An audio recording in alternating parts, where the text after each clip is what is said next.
We have come to Peru to see something remarkable, and something that no one expected, because a profound force has been unleashed here, and what was dismissed as impossible and dying out has in fact been steadily growing, and now has the potential to completely rewrite the future. And it's all coming from the sacred valley of the Incas. Although we are normally told the ancient culture of the Andes is rapidly dying out, and the people here are the last of the Incas, this couldn't be further from the truth. In fact, an ancient prophecy long ago predicted its return when the world needs it the most.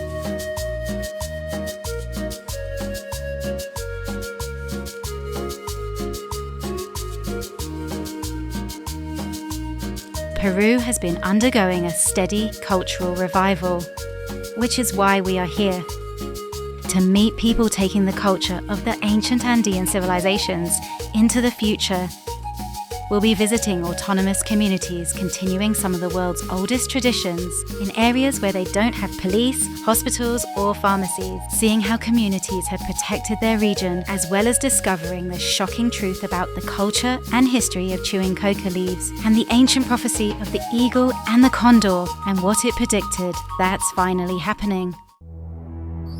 The Sacred Valley in the Andes Mountains of Peru was the heart of advanced ancient civilizations for thousands of years. Its diverse geography supported the production of abundant crops which maintained large populations. The valley is revered as the origin of potato and corn domestication due to its unique geography connecting a range of climates from the high Andes to the Amazon basin, which links the production of high-altitude crops like potatoes, mid-elevation crops like corn, and with lower elevation goods like cacao, which chocolate is made from, and the essential coca leaves, considered divine gifts. And in Andean cosmology, this sacredness is mirrored in the heavens, as the valley's river is aligned with the Milky Way, a celestial river central to their beliefs. This deep connection has fostered a culture of responsibility in the people to protect the land, viewing themselves as custodians who must reciprocally care for the earth that provides these essential gifts. But its diverse geography also supported some very unique ecosystems and unusual forests with very interesting types of plants and wildlife, as well as some of the smallest, largest and most unusual types of hummingbirds on the planet that do something very strange when it rains, we'll be seeing later. But everything changed during colonization in a very short period of time.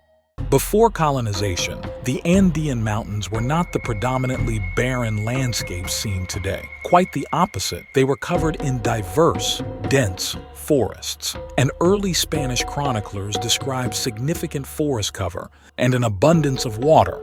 But these unique high-altitude forests that only exist in a few places in the world not only do something so special, the Inca forbid anyone from cutting down their trees, they also contradict Darwin's theory of evolution and survival of the fittest.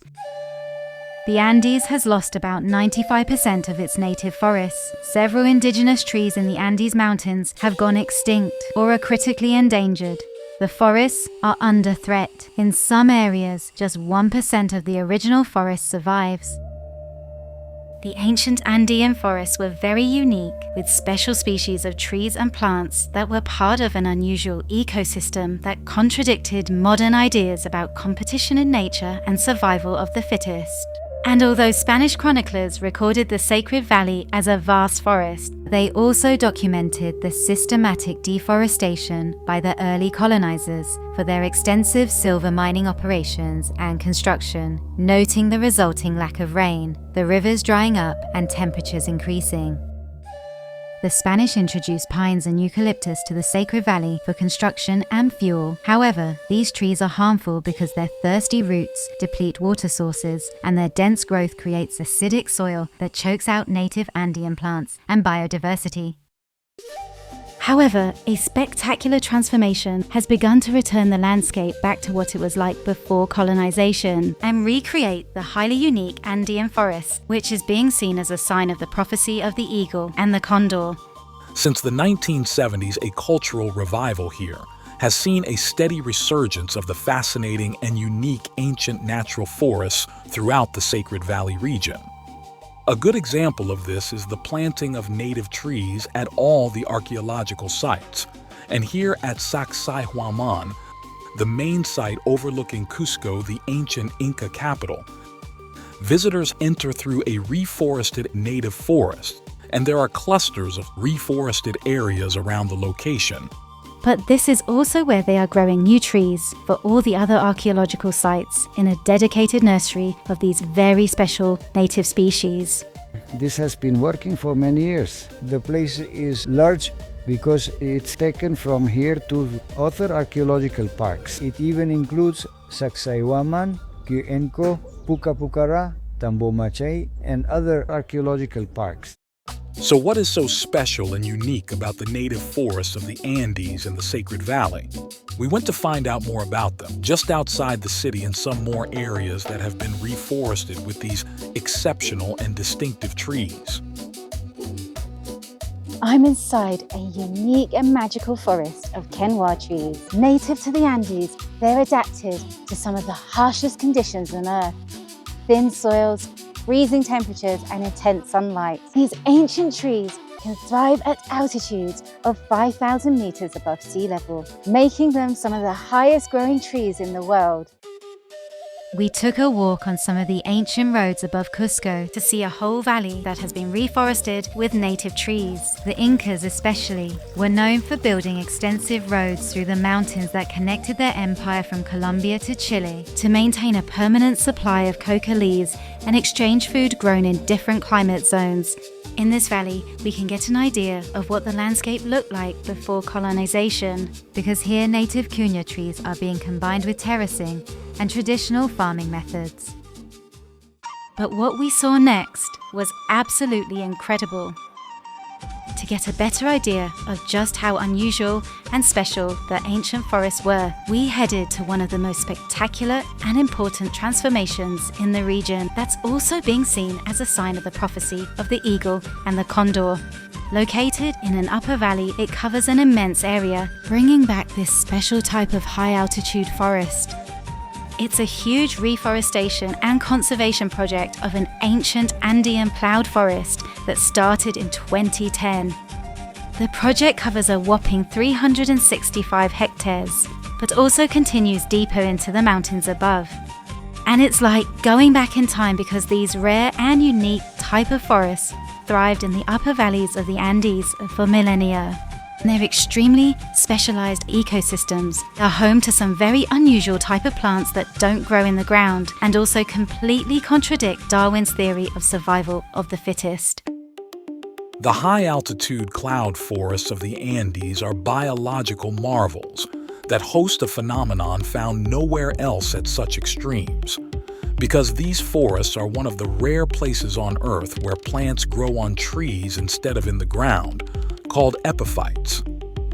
An epiphyte is a plant that grows on another plant, usually a tree, for physical support without harming its host, and creating microhabitats for insects, frogs, and birds.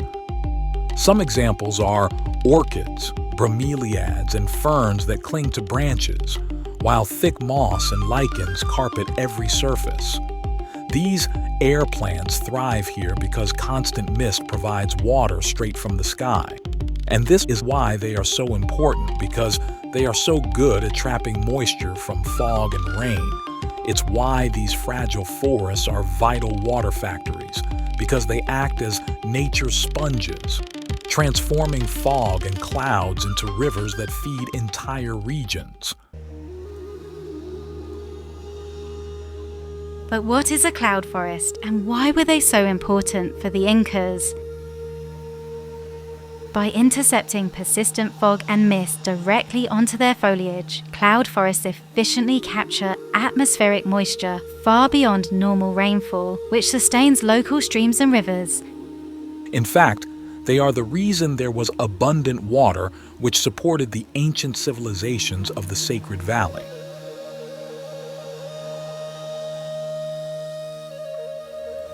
And here in the village below the forest, they told us they have water all year round.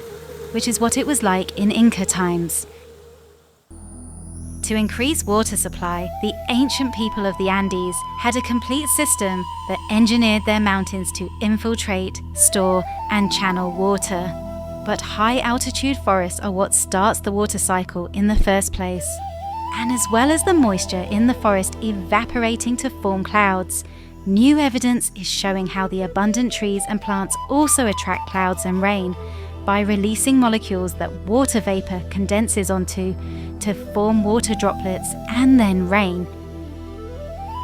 So they literally create clouds and attract clouds and even make it rain. And this is why the Inca did not allow the trees in these forests to be cut down. This project was the decision of the local community, and it's now home to some of the most threatened and endangered wildlife in Peru, like the puma, the endangered wild Andean cat and Andean deer, the Andean vizcacha, and the Incan shrew opossum, as well as some very special type of hummingbirds.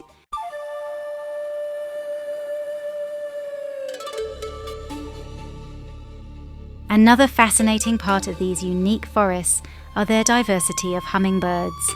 In fact, they boast several record holders, with some of the smallest, largest, and possibly most unusual hummingbirds on Earth.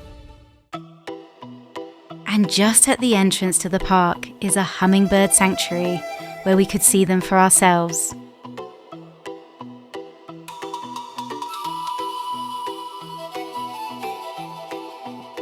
The sanctuary is a haven for a diverse array of hummingbird species, with over 30 types found in the Sacred Valley region.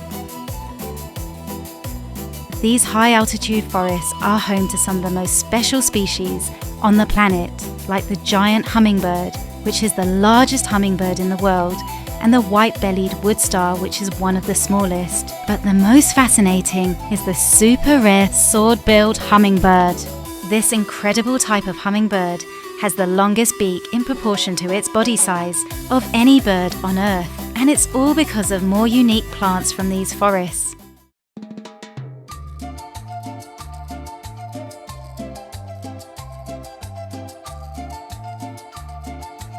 The sanctuary features a special collection of some of Peru's most spectacular and incredible native flowers, offering a unique opportunity to see these beautiful plants from local ecosystems all in one place.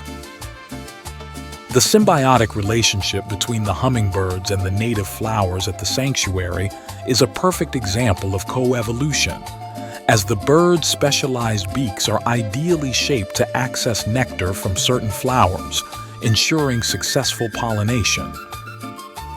This is most evident with the sword-billed hummingbird's exceptionally long beak, which scientists think co-evolved with endemic Andean flowers, such as those of the Passiflora and Brugmansia genera, that have extremely long, narrow corolla tubes. This creates a perfect morphological match, making the hummingbird the only effective pollinator for these specialized flowers. Hummingbirds are critical pollinators that play an essential role in the health and reproduction of the local flora here. And thanks to this project and the sanctuary, some very special endangered and at-risk hummingbirds which only live here are being protected, which also helps to maintain the biodiversity of the entire ecosystem and supports other wildlife. But what was truly surprising was what the hummingbirds did when it rained, because instead of seeking shelter, they used the opportunity to take a shower by fluttering on branches, their water-repellent feathers and a vigorous mid-flight shake-off technique keeping them dry. This was something we'd never seen before, and it was truly captivating performance by these magnificent birds.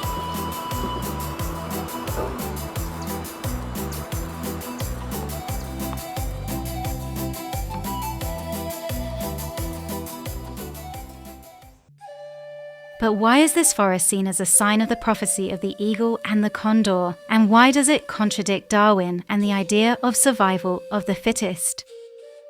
It's because here, in this vital ecosystem that produces so much water, all these plants living together on one tree are not in competition, but are all part of a complex system of mutually beneficial relationships where they actually depend on each other, called symbiosis. Symbiosis, which means living together in Greek, is a biological phenomenon where two or more different species live in close association, often depending on each other for survival.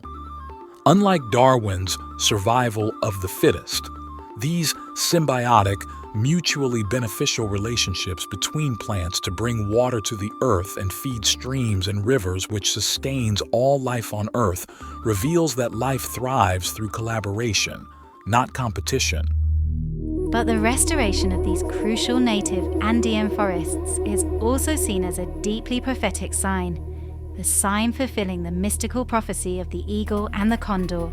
The prophecy states that when the eagle of the north and the condor of the south fly together, the human family will unite. But what does it mean? The prophecy of the eagle and the condor is an ancient prophecy from the Americas that speaks to the destiny of humanity through the symbolism of two great birds. The eagle, which represents the north, the path of the future, science, technology, and industry, often associated with Western culture and North America. And the condor, which represents the south, tradition, and the ancestors. It's the path of the heart, intuition, connection to the earth, and wisdom often associated with indigenous cultures. The prophecy told that for the last 500 years, the eagle's path dominated and nearly extinguished the condors, but also foretells of a new sacred time, which is now when the two birds must learn to fly together in the same sky. Their union is the key to global survival, to heal the planet and ourselves. In the next episodes, we will be visiting the descendants of the Incas, reviving their culture and fulfilling the prophecy when we travel to autonomous communities where they don't have police or hospitals. We'll be meeting a renowned corn grower who has brought back dozens of fascinating heirloom corn varieties that are millennia old, and 6 communities that are conserving thousands of native potatoes. In fact, some of the potatoes are highly medicinal and prevent cancer, as well as discovering the shocking truth about the culture and history of chewing coca leaves, so make sure you're subscribed for that.